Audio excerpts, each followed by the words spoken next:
अभी अभी एक बड़ी खबर निकल के आई है कि इस बार दशहरा का मेला नहीं लग रहा है। जितने भी लड़के अपने माल से मिलके मेला में गुलछड़ियाँ उड़ाते थे अब वो नहीं उड़ा पाएंगे। लागे छै कि दशहरा मेला नहीं लागतै, लागे छै कि दशहरा मेला नहीं लागतै। Presented by PM Recording Studio, Alamnagar, Madhepura.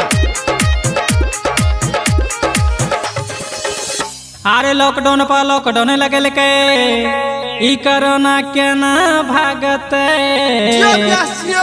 Lockdown पर लॉकडाउन लगल के कोरोना के ना भागते।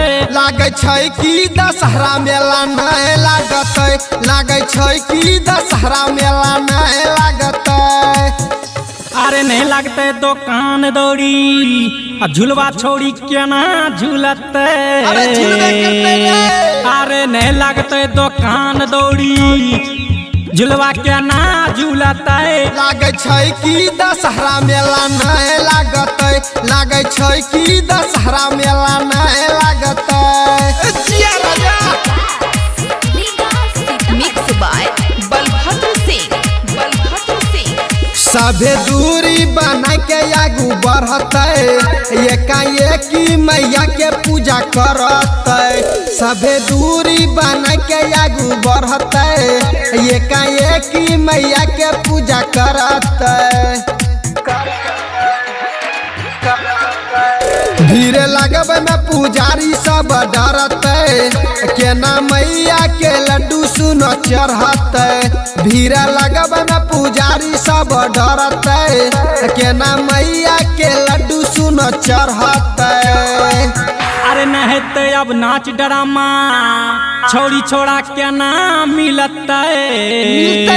अरे नहीं तो अब नाच ड्रामा छोड़िया के नाम मिलता। लागे छै कि दशहरा मेला नहीं लागतै, लागे छै कि दशहरा मेला नहीं लागतै।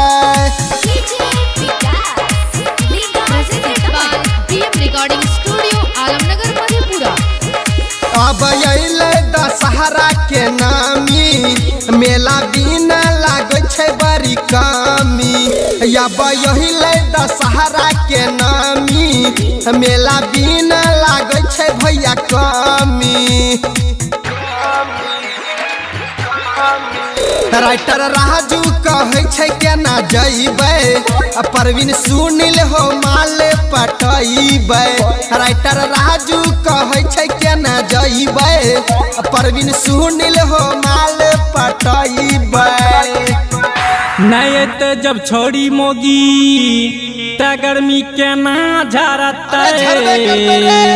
नहीं तो जब छोड़ी मोगी गर्मी केना झरते। लागे छै कि दशहरा मेला नहीं लागतै, लागे छै कि दशहरा मेला नहीं लागतै।